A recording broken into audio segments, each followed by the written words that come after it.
Si te dijera que un joven fue enviado a una de las cárceles más temidas del continente sin que el juez presentara una sola evidencia real, y si su madre no ha dejado de luchar durante más de 12 meses, acampando cada día frente a la entrada del Secot, exigiendo justicia que aún no llega, quédate hasta el final del juicio, porque lo que el juez dijo ese día dejó a todos los presentes en shock absoluto. ¿Y tú? ¿Qué opinas? ¿Crees que fue una decisión justa o injusta?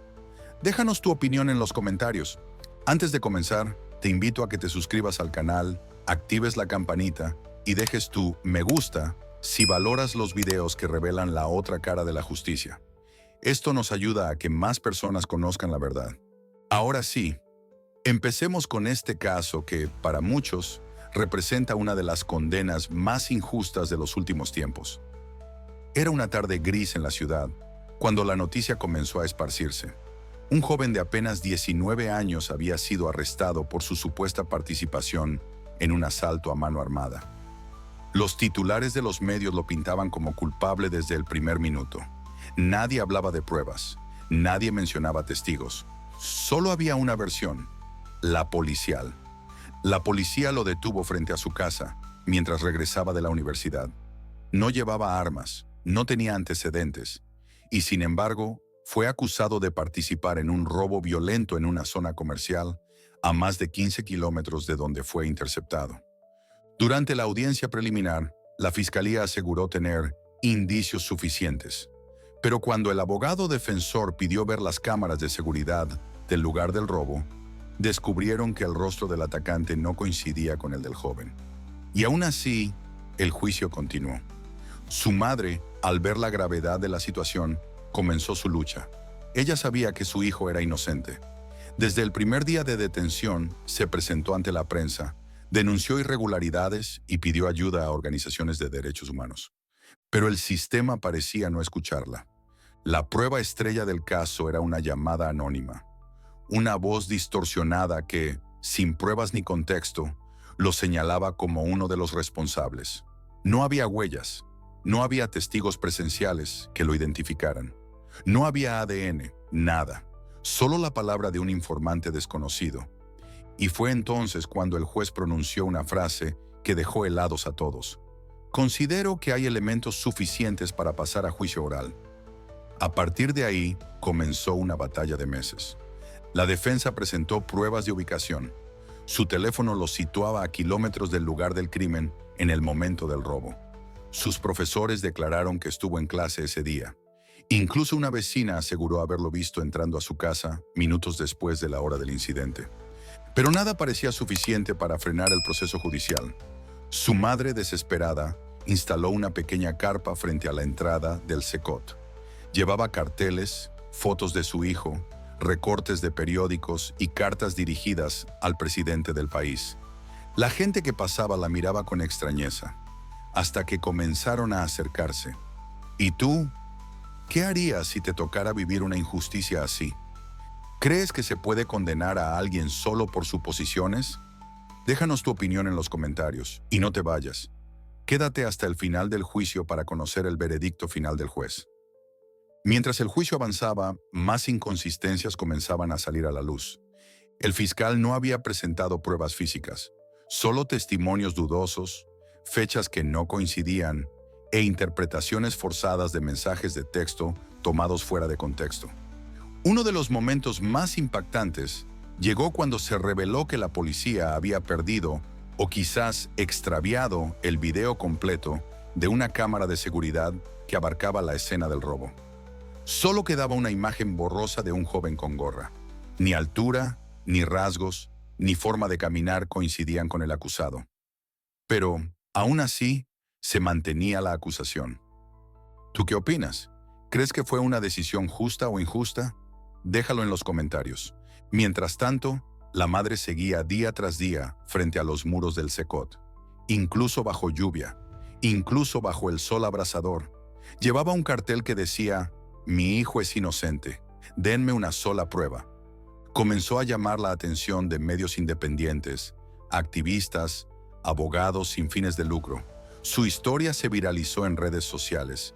El hashtag Justicia para Luis nombre ficticio para resguardar la identidad real, empezó a aparecer en los muros digitales del país. Y aún así, el juicio no se detenía. En una de las audiencias, un policía confesó, entre contradicciones, que no recordaba exactamente cómo fue la detención. Otro agente declaró que él no participó cuando su firma estaba en el acta de arresto. Y fue entonces cuando el juez pidió un receso inesperado. Un silencio incómodo cubrió la sala. Algo no cuadraba, pero al volver, el juicio continuó como si nada. La defensa solicitó anular el proceso. El abogado mostró las ubicaciones GPS del teléfono del joven. Demostró que ni siquiera podía haber estado en el lugar. También presentó imágenes de una cámara de tránsito, donde el rostro del verdadero culpable parecía notarse más claramente. Y no era su cliente. Pero la fiscalía lo desestimó como poco concluyente. ¿Puedes creerlo? En medio de todo esto, la madre sufrió un desmayo a las puertas del centro penitenciario. La ambulancia llegó, pero ella se negó a irse. No me moveré de aquí hasta que mi hijo regrese a casa. Y fue entonces cuando el juez pronunció una advertencia severa. No permitiré más interrupciones mediáticas. Este juicio no se decide en la calle. Aquel día, muchos sintieron que el veredicto ya estaba escrito, pero aún no había llegado. Quédate hasta el final del juicio para que escuches con tus propios oídos lo que el juez decidió. Te prometo que no vas a olvidar ese momento. Durante las últimas semanas del proceso, un nuevo actor entró en escena. Un joven del barrio, excompañero del verdadero asaltante, decidió declarar. Había visto al culpable confesando en una reunión privada que él fue quien asaltó el negocio y que se sentía seguro porque otro ya estaba pagando por él. El juez permitió la declaración, pero el fiscal intentó desestimarla por falta de pruebas directas. ¿Tú qué opinas? ¿Un testimonio espontáneo vale menos que una llamada anónima? La presión pública crecía. La opinión dividía al país. Algunos defendían a la justicia. Otros decían que esto era una muestra más del sistema roto. La madre, en medio de todo, solo pedía lo mismo: una sola prueba real. Faltaban solo 2 audiencias más para llegar al final del juicio. Y es allí donde todo cambiaría. El día final del juicio había llegado. La sala estaba llena. No solo familiares y abogados, también periodistas, activistas y personas que seguían el caso desde el inicio. Ese día, el juez daría el veredicto. La madre del joven no ingresó a la sala. Permaneció afuera, como cada día desde hacía un año, con una foto de su hijo entre las manos y una oración en los labios. Dentro el ambiente era tenso. El fiscal habló primero. Afirmó que, aunque no había una prueba concluyente, las circunstancias justificaban la condena. Habló de probabilidad, de presunciones.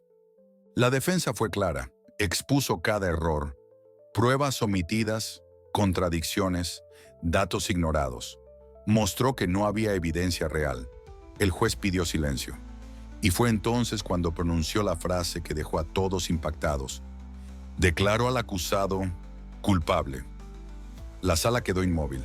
El joven bajó la cabeza. El abogado se cubrió el rostro. Algunos murmuraron sorprendidos. El juez continuó. A pesar de la falta de pruebas físicas contundentes, este tribunal considera que los indicios presentados son suficientes para una sentencia condenatoria. El acusado deberá cumplir una pena de 15 años en el centro de confinamiento del terrorismo. Afuera, la madre escuchó la noticia y cayó de rodillas. No gritó. No lloró. Permaneció inmóvil como si el mundo se hubiese detenido. Este caso dividió al país. Un joven sin pruebas en su contra fue condenado y su madre sigue ahí, firme, esperando justicia. ¿Tú qué harías si fuera tu hijo? Gracias por ver hasta el final del juicio. Si esta historia te tocó, suscríbete, deja tu me gusta y compártela. Nos vemos en el próximo juicio. Que no se te olvide esta historia.